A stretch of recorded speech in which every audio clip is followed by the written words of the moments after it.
Buongiorno. Mark my words, Mel. Early by Christmas. Even now, less than a score of years after the World War, Hostilities exist. There is no blinking at the fact. we shall never surrender! This is the Militaria Podcast, brought to you by your friends at Queen City Militaria, Wehrmacht Militaria, and SMG War Relics. Welcome to the Militaria Podcast. My name is Joshua Doda. I run Queen City Militaria, and I'm joined here by my friends and my co-hosts, Dante Gambino of SMG War Relics. Hey, everybody. And Billy Kramer of WehrmachtMilitaria.com. Out now, brown cow. Hello. Welcome to the Christmas episode. Welcome to the Christmas episode. We'll get into some real wintry, festive stuff in a second here, but let's catch up. It's been a little bit since we've talked, boys. Let's start with you, Dante. What's new with you? Nothing is new. I had a bad day. I blabbed all about it in our little group chat, but I'm trying to get over it. And but I've got this one. I got this one guy who sends me a lead.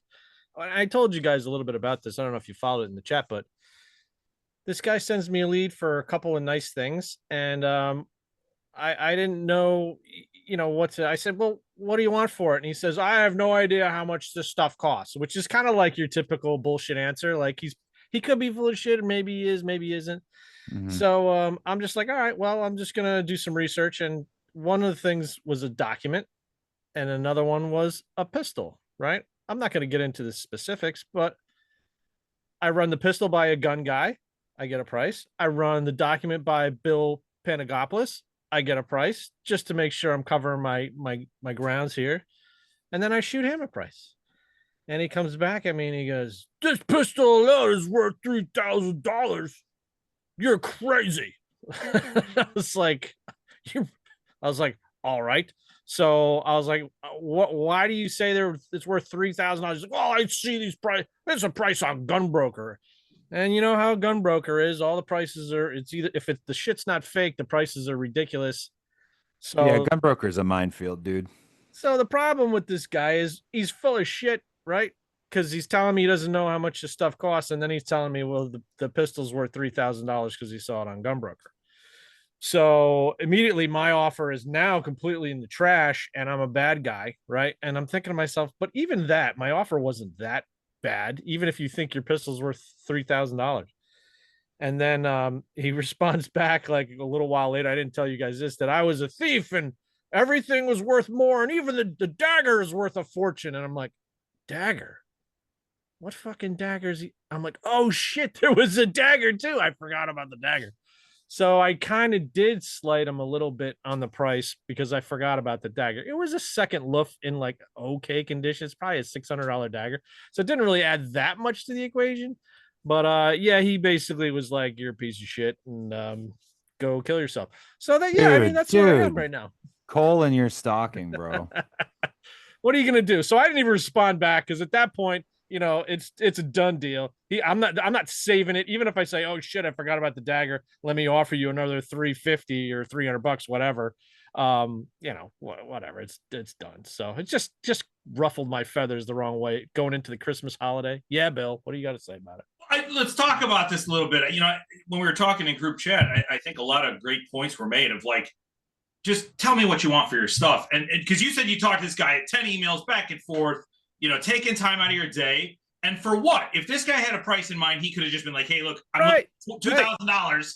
And, not to mention there's a lot of, condition factors. Like you're talking about a pistol. Has it been reblued? How's the bore? Matching numbers? Yada, yada. There's a million different variants of like why maybe he saw one on Gunbroker that was $3,000. You've got your Black Widow Luger. And then you got your run-of-the-mill P38. They look the same. Yeah, I mean, exactly what you're talking about. There's a lot of subjectivity to the things that I'm making an offer on. So when I'm making an offer that's low enough to cover my ass in case something's not right.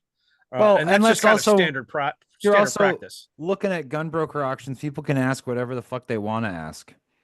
Sure. It doesn't mean that that's what it's worth. Let's be honest. Yeah, but to try to tell somebody that through email and not over the phone, and at a certain point, I want to be like, this is not going well at all. Let me just pick up the phone and call you so I can get my point across without, because you write an email, it doesn't sound right. There's no way to not sound like an asshole sometimes.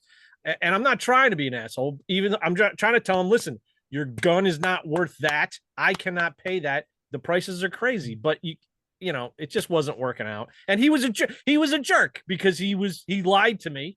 Right? He told me that he had no idea when in fact he did have an idea, a very inflated idea, which set me behind to start.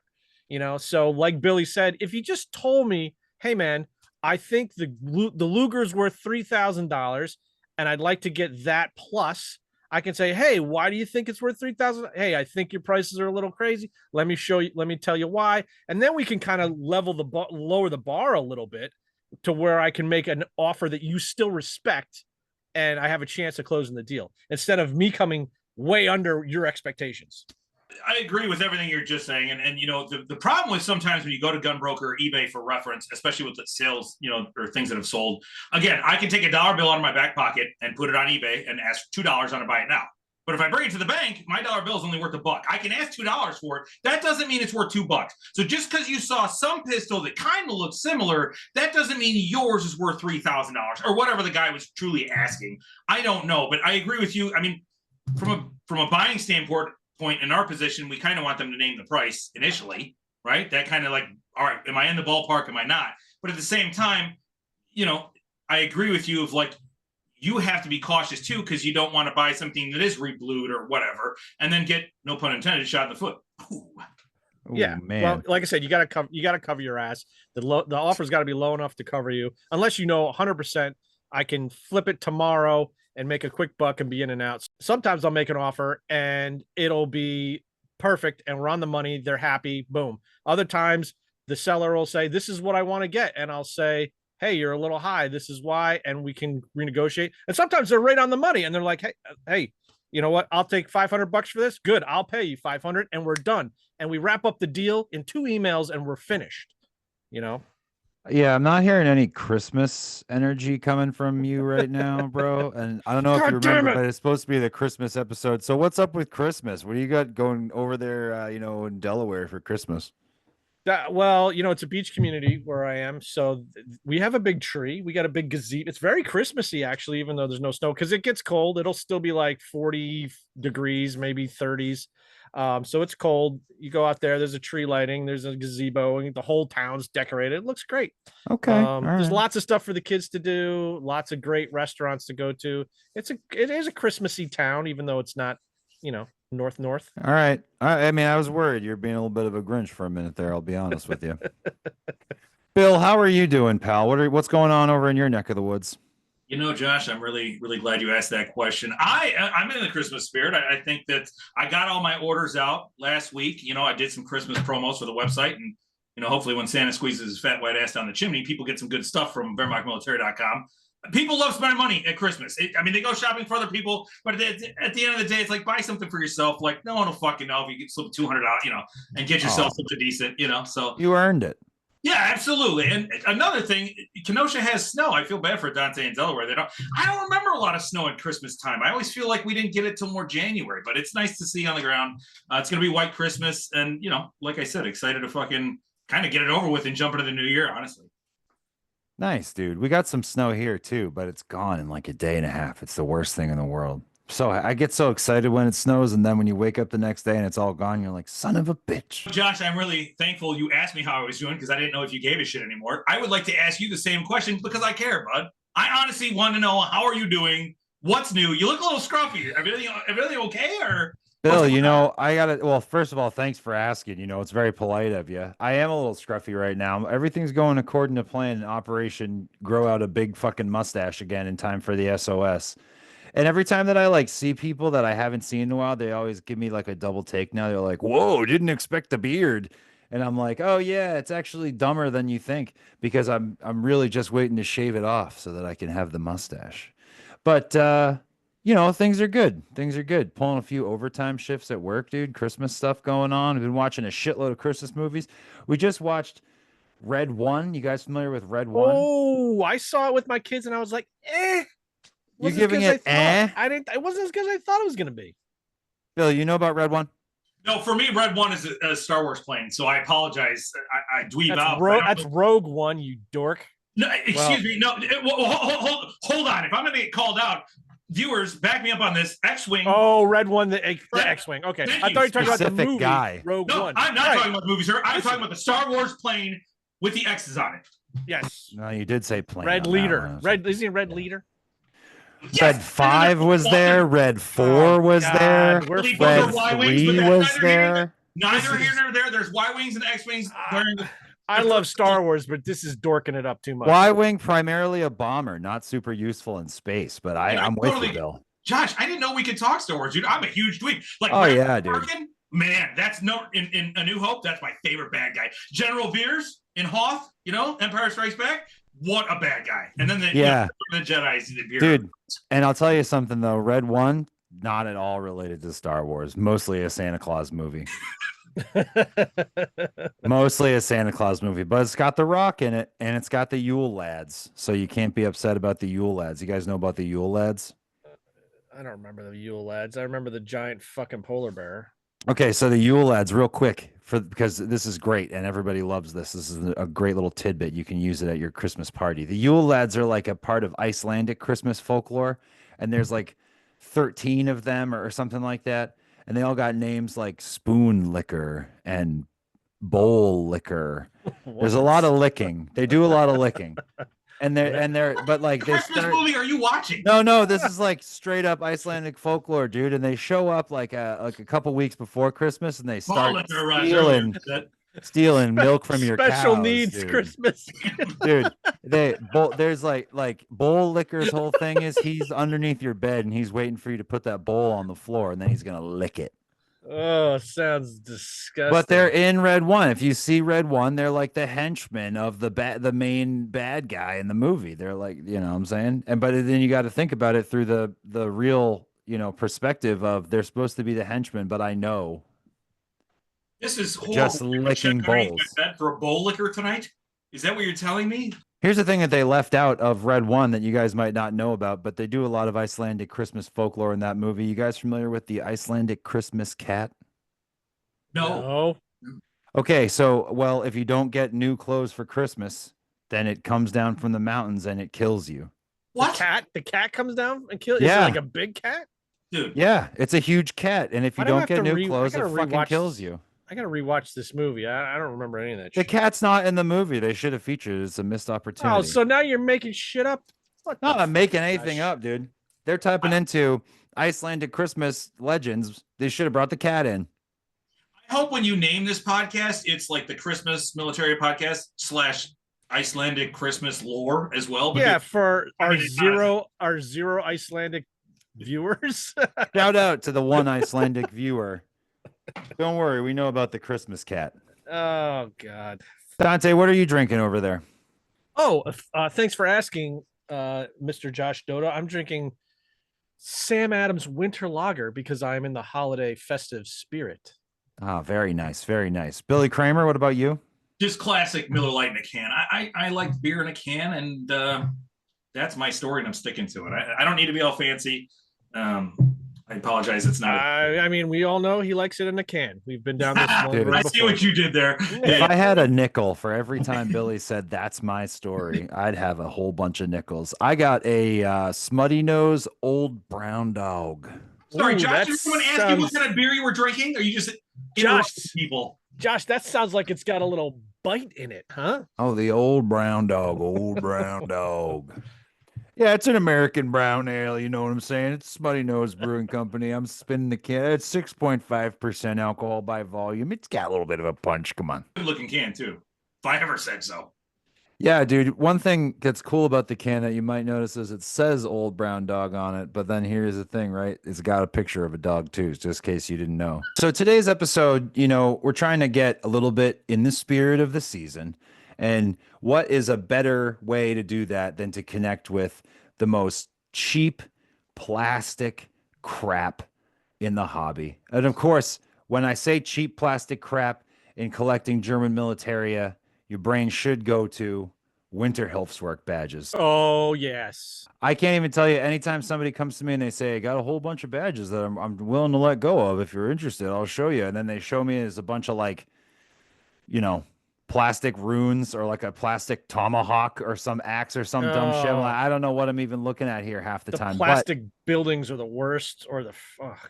It's very similar if you get an email like, "Hey, I got a helmet," and you're like, "Wow, really? Show it to me." And it's Lipschitz with no liner, you know? Right, exactly. So but at the same time, like I think it's worth taking a little bit of a harder look at the Winterhilfswerk. So I'm hoping that we can do that today.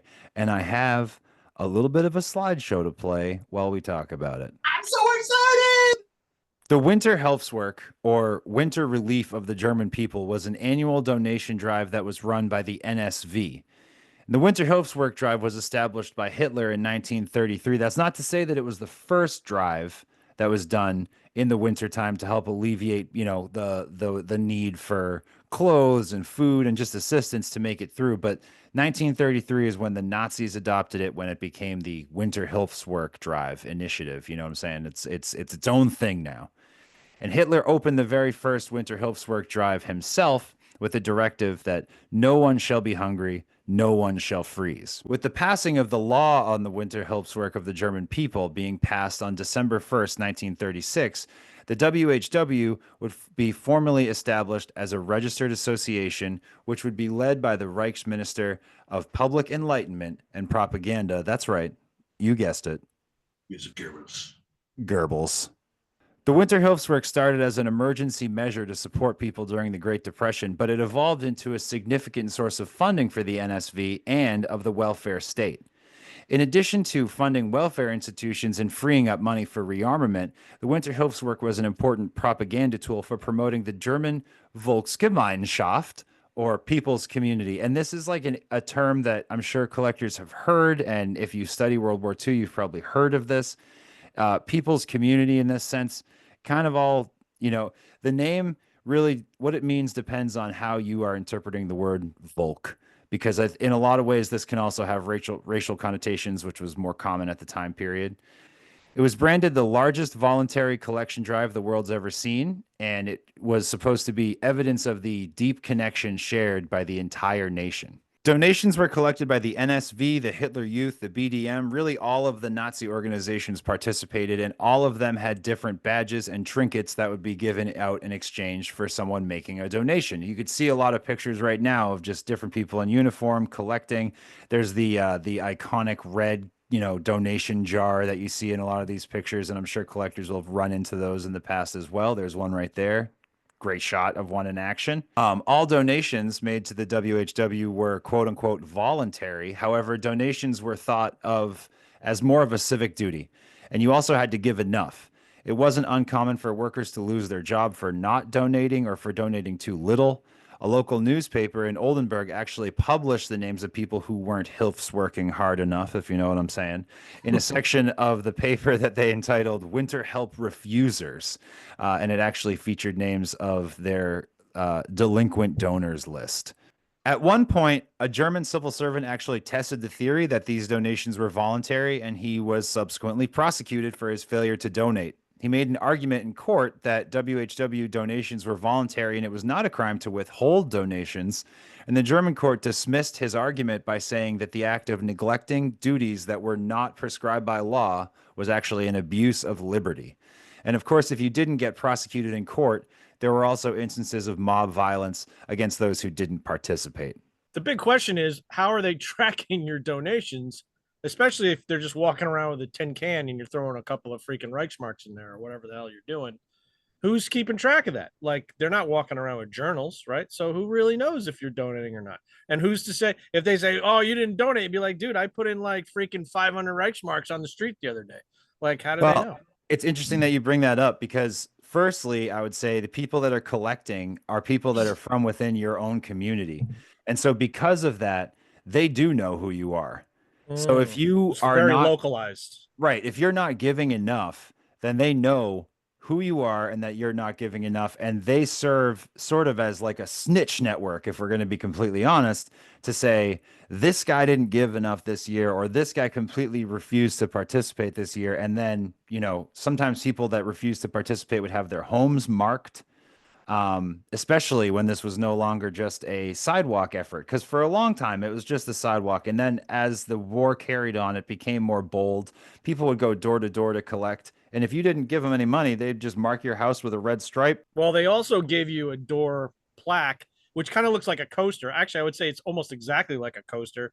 And you would put that in your window or your door, not, nail it to your door.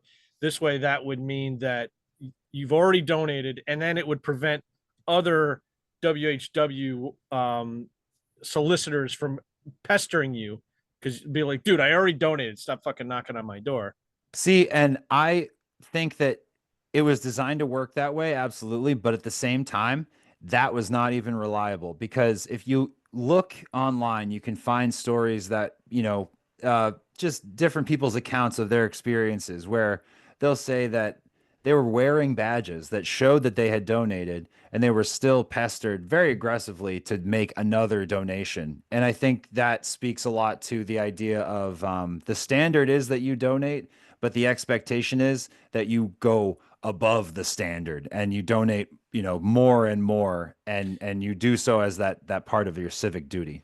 And I would say, just if you just look at something modern like the Girl Scouts, there is a bit of clout that goes with getting the most cookies sold, right? You don't have to get a truckload of cookies sold, but if you do, it's like, I got the most cookies sold. So I would assume it's probably similar with the donation cans. It's like, dude, I filled up my can 5 times. What did you do? So, maybe that is absolutely. Absolutely. It was incentivized not just for people that were collecting donations, but also was incentivized for people that were actually out there donating. And I think let me go back to the slideshow real quick here. I have a specific picture that's in there where it shows somebody doing the kind of thing that you would expect from the Girl Scouts. Let me see if I can find it. This picture, for instance, it shows first year, 1933, Winterhilfswerk. They're clearly, you hammer like a hobnail in until the entire thing is completely filled up. And it's the same type of thing that you would see from fundraising drives now, where it's like, you're driving down the street and they got the thermometer on the side of the road. Yeah, you know what I mean? It's very much the same thing. Let's get to the goal. Yep. Exactly. Can we pause real quick? The military dealer in me wants to go back to the RLB photo.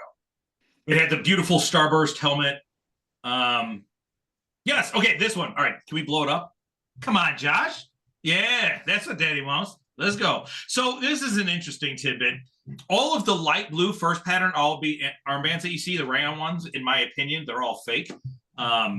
There you see a dark blue and wear, obviously. And again, the Lufschutz helmet with the Starburst, that is such an impressive photo. Again, Josh, great job on the photos, man. It's just really cool stuff to see it in action, Dude, I appreciate that you appreciate it. I tried to get a pretty well-rounded view of all the various organizations that are out there. You'll see some of these pictures feature NSKK guys wearing crash helmets. Obviously this one you got Hitler Youth Band.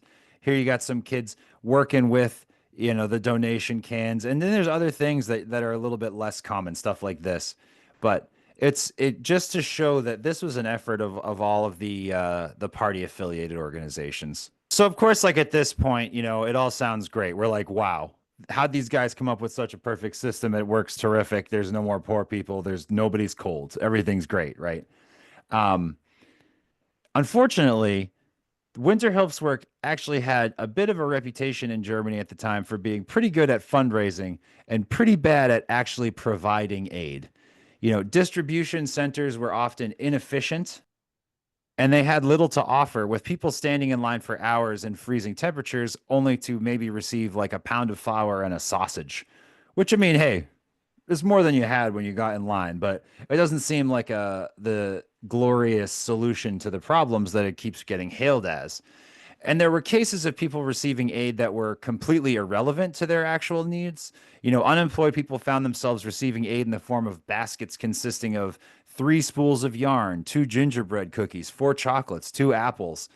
And because of this, Germans actually mocked the Winterhilfswerk drive at the time. They would say that it was actually the Waffenhilfswerk, or the weapons help work, because the money was actually being funneled into rearmament. Or they mocked its motto. Remember the one Hitler said, "No one shall go hungry, no one shall freeze." Well, instead they would say, "No one has to go hungry without freezing too." And one of the things that I think is interesting as we're going through this slideshow here is there is actually a picture of them distributing bread. And, I was looking through all these pictures. Here it is right here. I was looking through all these pictures and I was like, man, we talk about the ineffectiveness of this. And I can't find many photos that illustrate how ineffective the system was. We're going off reports from people that were trying to take advantage of these, social welfare programs at the times, but we're not actually seeing photos of it. And it hit me. It was like, of course, because this is a propaganda effort.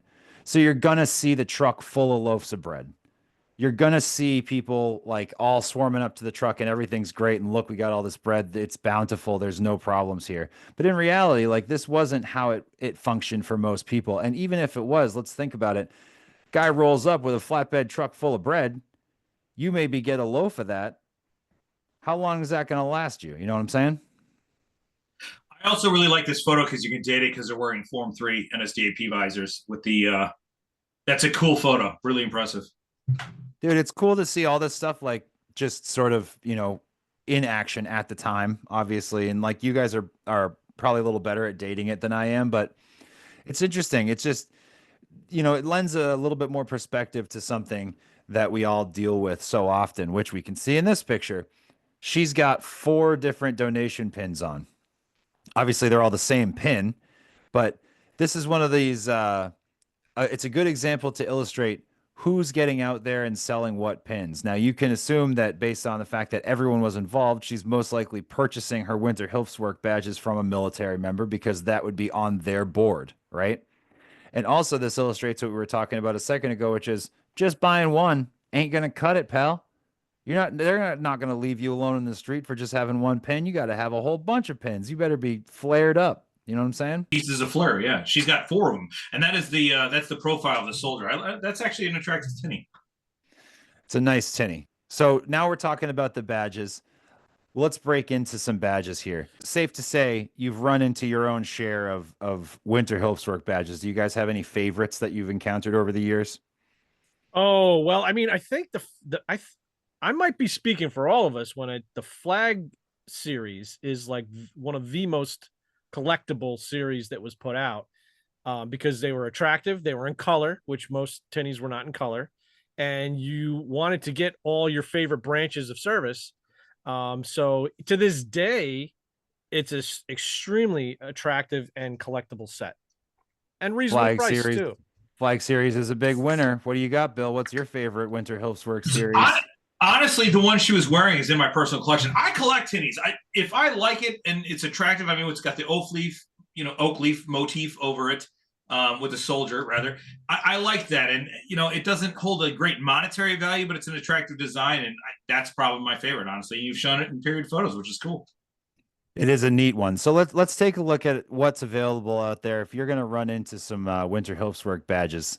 So since we're talking about the badges, I did grab some pictures off the internet, and anybody that watermarked your picture, you're getting credit. Otherwise, hey, I don't know. Most of these came from auctions, so for the most part, we should be covered.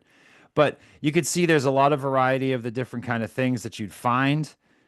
Stuff that was sold, stuff that was exchanged. I guess it's more of an exchange, right? Because you're making a donation. These little books are everywhere. Huge for propaganda value at the time, but also just incredibly cheap. And obviously the condition reflects that. And you get some tinnies that are a little bit more informative like this, where this is like a more honest to God tinny, not something that was produced and sold en masse across the entire country. And there's a really interesting one here. Oh, Josh, let me just interrupt you. I actually, you got to be careful with e-metals, but I do shop there and I own that exact one that you're showing. That is in my personal collection. Again, I have things that are worth $75,000. I have things that are worth $75. It's not a monetary thing. If I like it, I like it. It stays with me always, Bill, when did you get that in? That's a pretty cool one. Dude, I couldn't even tell you. I mean, I've been doing this. Look at my gray beard. I've gotten so many gray hairs doing this over 25 years. I couldn't tell you exactly when it came into the collection, but I did buy it at one point. So it's cool that you actually found that exact image of the exact badge I own.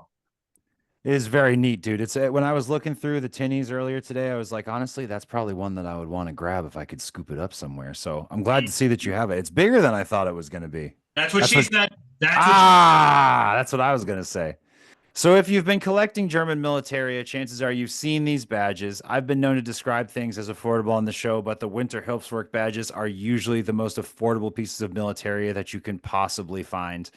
They were mass produced and made in many different materials, including wood, glass, paper, terracotta, plastic, metal, leather. I'm fairly sure that I've seen donation items that were made from cloth. And this is all to say that there is a huge variety of these badges to collect. And because they were produced to be collected, which is sort of like collector inception, right? We're just like a second generation of collectors now, or a third or a fourth generation that are collecting the same badges. They come in themed sets. So nearly every collecting interest is represented, and they're hugely affordable. And I was thinking this might be a good time that we just we do a little bit of looking at Dante's website. Okay, so here I am bringing up Dante's website. We're just going to do a simple search WHW and see what comes up. 157 results. Right off the bat, dude. A lot of the stuff that we've already been looking at is here. A lot of it's sold out. Maybe it's more popular than I thought it was going to be. The flags, like I said, very popular. Everyone The loves flags are pretty hot right now. You got a bunch of nicer the bomb set is also a popular one. They're affordable too, the bombs. There's some more I would say intricate tinnies in here than I was expecting to see, bud.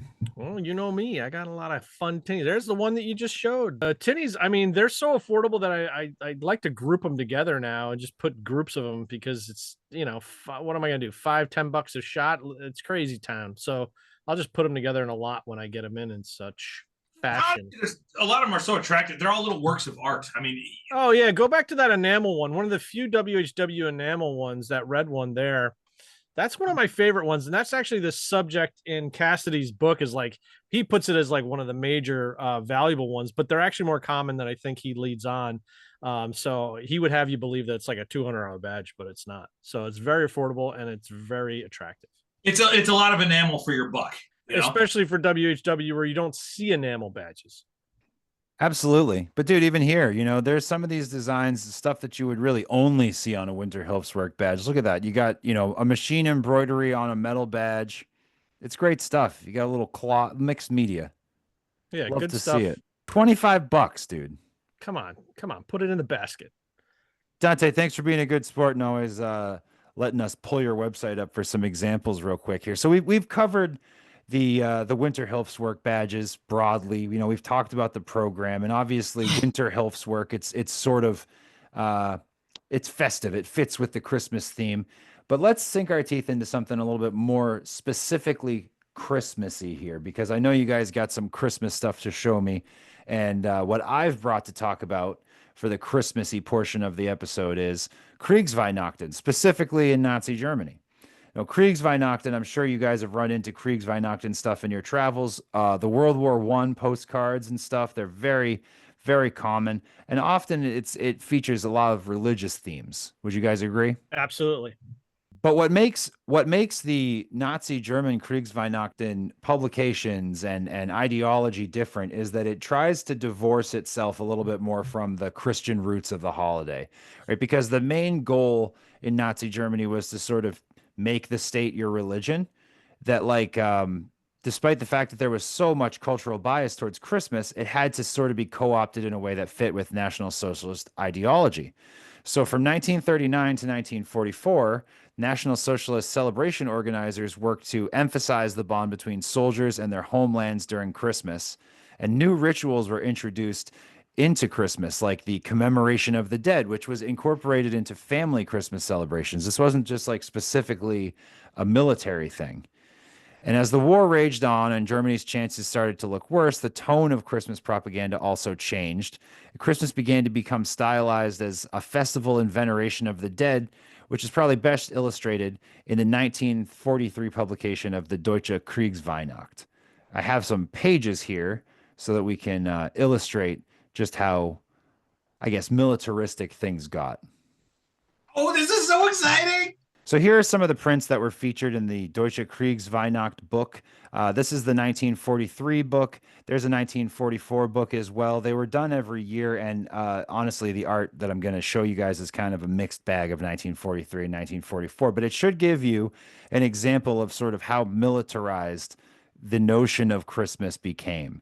This is solely focused on, except for this very glam shotted up Hitler in front of a Christmas tree. This is solely focused on the military. That picture right there, is he dragging a tree or is there an explosion behind him? What is going on there? I'm glad that you asked, because I got my tree. Yeah, this actually is a guy facing enemy fire to get a Christmas tree back to his side of the lines. Listen here, Soviets, you're not getting this tree. This tree, dude, this tree is for the German Empire, baby. This is mine spruce. And a ton of them. The recognizable trend here is that the Nazi German government sought to supplant religious values of Christmas with values that fit National Socialist ideology and supported the idea that the state was your new religion, that the war effort in itself was, something that needed to be thought of in the same way that you regarded this deeply religious holiday. Christmas became a holiday that celebrated racial identity and nationalism and the sacrifice of German soldiers. And that really can't be, understated, that it became a holiday about the sacrifice of the military, which is just such a departure from what we're used to for Christmas. They didn't even have Mariah Carey, if you can believe it. So I asked you guys to bring some Christmas related items to the show for us to talk about this week. And I got a bunch of German stuff from Billy to talk about, and I got some cool US stuff from Dante to talk about.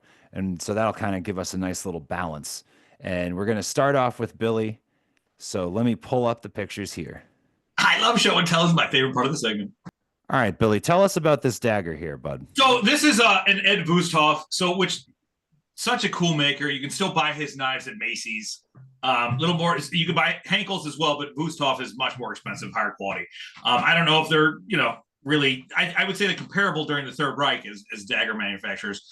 But with that being said, this is a beautiful, beautiful dagger. I love the nicotine patina on the guards. I love that everything matches. And this was a Christmas present, basically. If you go and look at the engraving on the guards, it's basically from, to William is Wilhelm. And then Weihnachten 1935. So it's a Christmas present. And I think that's a really cool piece that, it was a Christmas present to somebody. And that's a really cool dagger. I actually sold this dagger recently. And if the buyer has it, there you go. You got to plug on the podcast, because that is a great piece. I actually have an Ed Wusthof in my personal collection. That was the only reason I did not keep this exact dagger, because I technically like the other one more. Otherwise, this would have been something I kept for the rest of my life. That's beautiful. And what's cool too is you see so many post-war modifications where people try to do the engraving and sort of, kick a few extra $100 onto the price tag. But this is such a cool one to see. Just the typeface of the time period, the Weihnachten 1935. It's awesome. Yeah, and one look original engraving, like you said, there's way different types that are modern, and that certainly is not a modern engraving. That's terrific, man. Thanks, buddy. So who is this fella, Billy? This is one of my prize pieces in my collection. Now, in 25 years, I've seen maybe 3 or 4. I have the original box he came in. I have the original card he is sold with, and he has the toys. You don't always see him with the toys. So you've got the Bundesdeutsche Mädel there on the left, and then you've got the Hitlerjugend, Sieghailing on the right. You've got the toy planes with the decals. His armband is pretty much fully intact. And that's Nazi Santa, man. And like I said, I've seen others, but this is the most complete I've ever seen, and it's in my personal collection. The flag's a little tattered, but is to be expected. This is something extremely old and fragile in a sense. I would like to also say, if anyone has a period photo of this in a window display or something like that, I will pay exponentially to see this in a period photo. That's amazing, dude. I didn't even know those existed until you showed me that, Billy, to be honest with you. Also, just the detail work down to the belt buckle, down to the armbands on the toys. This is really cool, man. And so many times you see Christmas things come up and it's like those very questionable glass baubles and like Christmas tree toppers and stuff where it's like, I don't know whether or not that's even legit. I've heard a lot of things back and forth about those over the years, but that was a really cool piece, man. And one thing I do love about it is, here we are in contemporary America, right? Christmas is a thing. So you can take something that we associate of modern day and you can tie it to the period of Nazi Germany. That's what I love about it. I have things, there's plenty of businesses that were, like Wusthof. We were just talking about it. During the Third Reich, that's the card that came with the Santa that was in the box. But my point is that it's interesting to see things that can tie you in modern day age to the Third Reich that are still, relevant today. So I really do like this. And like I said, it's a prize piece of my personal collection. That's crazy, man. You probably never see another one. Or 3 or 4. But yeah, not with the toys. Thanks for showing that, dude. That's definitely, honestly, you want to get Christmassy with it in the military hobby. It probably doesn't get more Christmassy than that. But also, you know what? My friend Dante has a couple of things that he wants to show off too. Kind of round us out, give us a little bit of allied perspective here. So, all right, Dante. So here we are on war-relics.com. What do we got, bud? I think this is super cool. Like when I go through groupings, I get a bunch of groupings in from time to time from allied members of the service, their families. They just sell me a pile of paperwork, and you never really know what you're going to get, but then you pull out little gems like this guy right here, which is a dinner menu or list of what the officers mess was serving in the rear echelon headquarters of the 9th U.S. Army for Christmas dinner in 1944. So while guys were literally stuck in Bastogne and the Battle of the Bulge and all that shit was going on, those guys were freaking miserable. The officers are getting a nice turkey dinner in the back echelon. Bro, they got giblet gravy, fruit cocktail. Come on, turkey rice soup. I mean, they're living it up back there. They're treated quite well, and I thought that was a really, really neat piece. And for $20, yeah, it's affordable. Super. Come on, dude. Yeah. That is pretty cool, man. What do we got? What do we got here? Nice little Christmas card. This is just a little Christmas card, I mean, there's really not too much to say about it, but it's just a cool thing to look at and just kind of look at the artwork. And, it doesn't even have anything on the back. That's what's kind of interesting about it. So what was it for? I don't really even know, to be honest with you. I just think it's a nice card. Like maybe you signed it and gave it to somebody. It's interesting to see your U.S. soldier has a little girl on his lap, and she looks like she's got a party pin. I'm not gonna lie. Can you zoom in on that again? Am I just going crazy, or does that that looks like an example on the CAP? Could be. Weird. It's weird. Some foreign party. Right. Dante, just a wild guess. You said you didn't know what it was for. I just want to throw this out there. I think it's for Christmas. Yeah, maybe. You know what I mean? Like, what did you give it to someone? I don't know. Dude, this is a deluxe menu here, huh? Dude, this is so cool. I don't know why this hasn't sold. This is so cool. 1941 Christmas dinner menu from the Puerto Rican department in, it's supposed to say San Juan. I screwed. Sorry. I didn't proofread it. Funny, Jan Juan. It's not Jan Juan. It's San Juan. You can see it down here at the bottom. Jan Juan, Puerto Rico. Oh shit! Sorry. Sometimes I'm half in the bag when I'm typing this stuff up. But this is really detailed. Dinner it's a program really. It's got lists of all kinds of men and their ranks. Like honestly, from a research perspective, if someone was served in this area and was Puerto Rican in descent, this might help them out a lot. And look, there's an arrow there for this dude, Charles Gebhardt, whoever he was. I think this is the family of the group, the family that sold me the grouping. That was the dude, Charles Gebhardt. And he had all kinds of other cool stuff, but just really neat little Christmassy things you can find out there from the Allied perspective. And that stuff's so cheap, $20, it's still available. Love to see it. Love to see not just the menu, because of course stuffed olives, sliced tomatoes, plain olives. Come on. Celery hearts. Did you know that celery hearts were a thing back then? That's the Oysters part you throw too. out. You throw celery hearts out. Bro, roast Vermont turkey. Vermont, Puerto Rico. Dude, they were pulling out all the stops, man. It is cool to see, though. I got to tell you, anytime that I stumble upon anything that's like New Hampshire related and has lists of who was serving at the time divided by rank, it is the best research tool. It's so cool. Dude, I didn't even know Jan Juan, Puerto Rico was a place. That's awesome. Everyone should make a trip to Jan Juan. I haven't talked to Jan in years. I hope Jan Juan is doing okay out there. Jan Juan. Make a stop. Thanks. Make a stop. Thanks for balancing us out, dude, with a little bit of little allied goodness there. A The little Christmas bit of humor menus. as well, for sure. So, guys, let's round off the episode here. You know, we're just about to hit Christmas next week. This episode will come out hopefully just before Christmas, and then will be New Year's. And so, you know, man, people start talking. They say, "Hey, I got a New Year's resolution for this. I want to lose 15 pounds." But I want to know, what's your New Year's resolution for the Militaria hobby? What do you want to do in the new year, hobby related? Let's start with you, Dante. So this is, I mean, for me, this is like my going to the gym thing, you know, but for Militaria, because I say I'm going to do it and I never do it every year. But this is going to be the year that I actually put up a whiteboard in my office that lists the deals I have coming in and what I'm supposed to pay for them, how they want to get paid, and if it's paid. Because I find myself constantly picking up something and going, did I pay for this? Do I owe someone money for this? Because I'll get like, and what's compounded the issue for me is that now I hold all my packages for my box openings that I do over on my SMG YouTube channel, and I'll hold like 10 boxes. So then I'm opening packages a little bit later to do the box opening, and I'm like, shit, I don't remember if I paid for it. And I open it all at once. There's packages and shit all over the place, and I don't know who got paid, because strangely enough, people still want to get paid by check.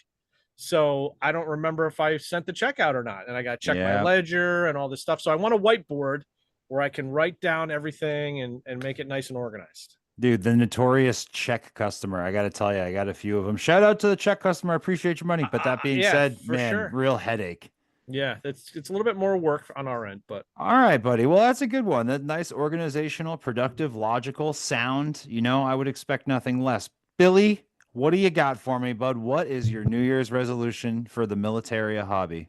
So 2025, I hope, is a big year. I've been building a new website for years.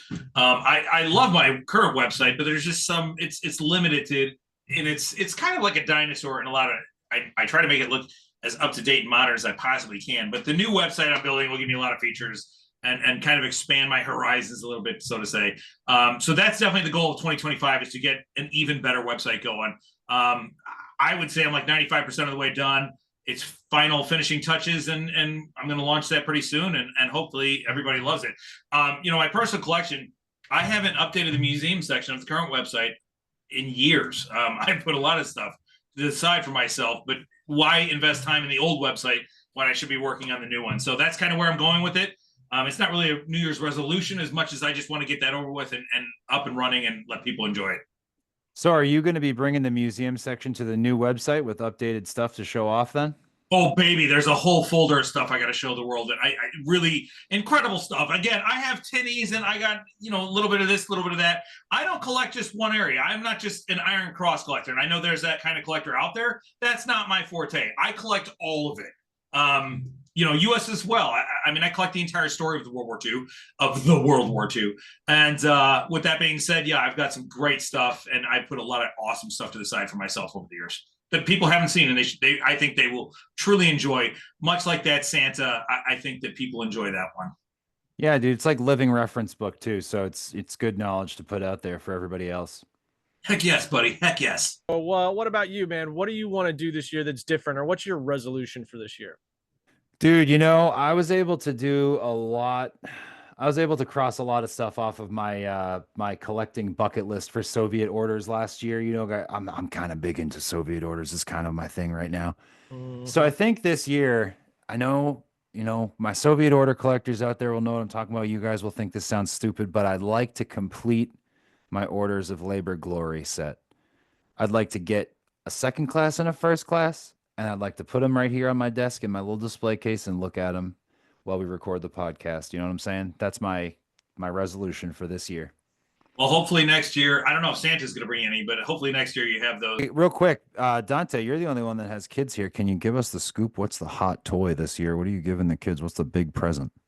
Ooh, well, you know, I got a preteen, so she just wants like makeup and shit she probably shouldn't have at the age of 11. And then the 5-year-old, she wants Paw Patrol stuff. So that's where we are. Dude, Paw Patrol. All right, fair enough. The dog's a cop. I get it. I've seen the ads. You're kidding me. All right, with that, guys, yeah, Merry Christmas. It was nice to get together. Nice to see you guys again. We'll have more episodes for you guys coming in the new year. Wrapping up this year with 10 episodes. We got a little bit behind on our bi-weekly schedule that we talked about without any warning in episode 1, but I think we still managed to put out a good amount of hours here where people can Good listen to first us season. yap. Yeah. Good first season. Not to mention, we have so many ideas of stuff to do. I mean, the list is so long. It's just the scheduling is a nightmare. I don't know. Bi-weekly is pretty aggressive. If it's every 3 weeks or once a month, I think it's pretty good because, again, we're not going to run out of ideas anytime soon. There's a lot to talk about in this hobby. And There is a lot to talk about. Yeah, we've only scratched the surface, We're doing our best. That's all everyone needs to know. We're doing our best. Yeah. Well, Again, and Merry Christmas. speaking of there being a lot to talk about, if we have not talked about something that you want to hear about, leave it in the comments because we're always open to hearing what you guys want to learn about next or see us talk about next or make fun of us for not knowing enough about next. We got all sorts of options. But until then, Merry Christmas to you guys on YouTube. Merry Christmas on Spotify and Apple Music and everybody else. And also Merry Christmas to you, Billy, and Merry Christmas to you, Dante. Thanks, My Bob. name Merry Christmas to you. My name is Joshua Doda. I run Queen City Militaria. Dante Gambino is war-relics.com. And Billy Kramer is Wehrmacht-militaria.com. And we'll see you guys soon. Good night. Good night.